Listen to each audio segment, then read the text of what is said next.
Accepting Higher Light, Part 1. August 14, 2015. When we perceive the energy, we can flow with the energy, which allows us to read the energy, so we can follow the instructions embedded in the energy. As we become increasingly fifth-dimensional, we will begin to have sensations of our light body and of light language. These sensations often begin at the base of our spine, or sometimes just behind our heart. These sensations arise from the Kundalini energy, which is our personal, formless, inner light body. Wisely enough, a lot of us who came down into our third-dimensional vessel slightly remembered what it was like in our other third-dimensional incarnations. So we were able to remember that when we came to Earth, we did not arrive via a ship or a boat or a spacecraft, but we came to Earth on our essence. In other words, we allowed our essence to flow into a physical Earth vessel. Simultaneously, we left a greater percentage of our life stream in our multidimensional bodies and on the higher dimensions. Hence, that higher component of ourself can send down messages and communications to assist us as we move through our daily life in which we are wearing a 3D Earth vessel. We came into this third-dimensional vessel when a portal opened into our form. Hence, we came in at birth, when there was a near-death experience, a high fever, an accident, or an extreme illness. All of these experiences allowed our third-dimensional Earth vessel to open up to higher frequencies of ourself. Once the higher frequencies entered our third-dimensional vessel from our higher dimensional self, they blended with our third-dimensional consciousness. In this manner, we humans are multidimensional beings, right here in the third dimension. Also, because of these sparks of our own higher essence that we have allowed to enter us through our opened portal, we connected to the higher light of the now of the One. We truly came from the One, and within the One there is only now. As we fully embrace our higher light, we can remember our purest essence, and we remember that separation is an illusion of the third-dimensional reality. We, our essence, remembers that it is the now of returning. However, many have become so attached to our human self, and our physical Earth, that we do not want to leave this planet until we can experience Gaia in the grand royalty of her fifth-dimensional planetary self. This fifth dimension of Gaia is to be filled by the ascending ones who have created a peak of society in which great souls, artists, and higher dimensional, multidimensional beings are able to locate their own energy field in that fifth-dimensional essence. That fifth-dimensional frequency of Gaia is what we would call New Earth. It is fifth-dimensional Earth. We have lived on third-dimensional Earth, and we have gone through the wheel of life and death from third to fourth to third to fourth. Now we are ready to graduate into fifth-dimensional Earth, and can choose to be amongst those who were beginning to inhabit and enliven that frequency of Gaia. Only a fifth-dimensional beings can inhabit a fifth-dimensional reality.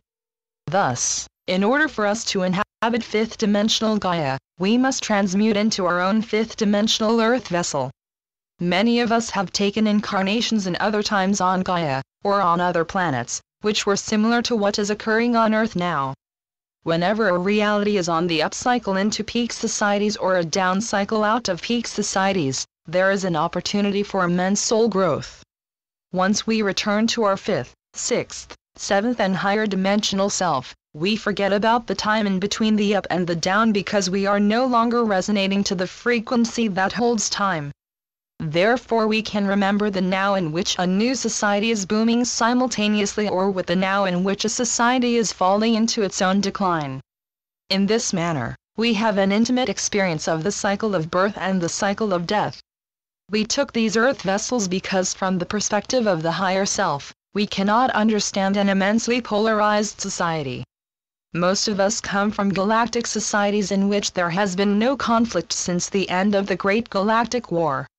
Therefore, when we come down into a third-dimensional society, it is quite shocking to realize that there is so much conflict and fear without enough love and light to balance that darkness.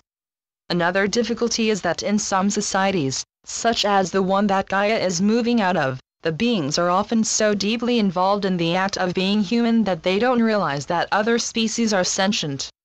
They don't see the sentience in animals. They don't see the sentience in plants.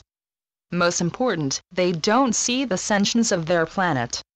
They know that they are a sentient being, but somehow they don't realize that the huge globe that they are inhabiting is also sentient. Fortunately, that old illusion is ending as the higher light is becoming stronger and stronger.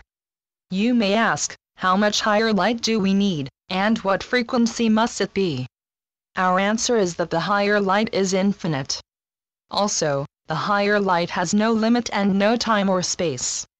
We speak of the multidimensional light that was always there, but just beyond your perception, because your consciousness could not attend to a frequency of reality that was so much higher than the frequency of your consciousness.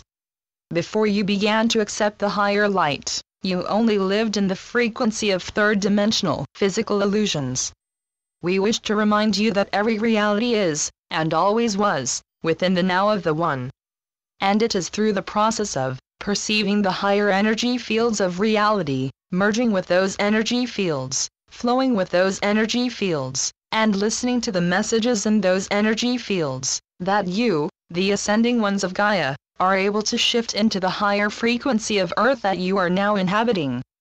You inhabited the third dimension when you were alive on Earth, then, you died in that life, and you inhabited the fourth dimensional frequency ring around Gaia. Now you are preparing to resonate to the fifth dimensional frequency ring around Gaia, which is the fifth dimensional version of Earth. We tell all this, our beloved ones, that you are amazingly opened portals who are able to daily accept the higher and higher light into the crown of your head, and pull it down through all of your 7 chakras, to ground this energy in the core of Gaia. You also volunteered to keep your portal opened. Hence, your physical earth vessel is serving as an open portal through which the fifth dimensional energy can flow through you to be grounded in the core of Gaia. Being an opened portal is no easy task, and we don't expect that all of you will be able to give that service for all of your 3D time. In fact, when you are in time, it's because your consciousness has dropped, and you are busily engaged in the experience of being a human. Then when you have time to meditate, you can go into the now of the One and open your portal. When you open your portal, the higher light comes all the way down through your body and down into the core of Gaia. Anything less than the resonance of your fifth dimensional self becomes loosened from the illusion of your physical body that you are wearing. At that point you may experience intense emotions, illness, or injury. What is actually occurring is that when that higher light comes in, it loosens up any blockages that you have inside of your body that are limiting your ability to fully expand your consciousness into the fifth dimension and beyond. Please remember, these are not feelings to be had, but feelings to be released. We remind you all, our dear Ascending One, that letting go of that which is over allows you to deeply embrace that which is beginning. We, the Arcturians, will return with part 2 of this message. Channeled by Suzanne Lee. SuzanneLeePhD.blogspot.com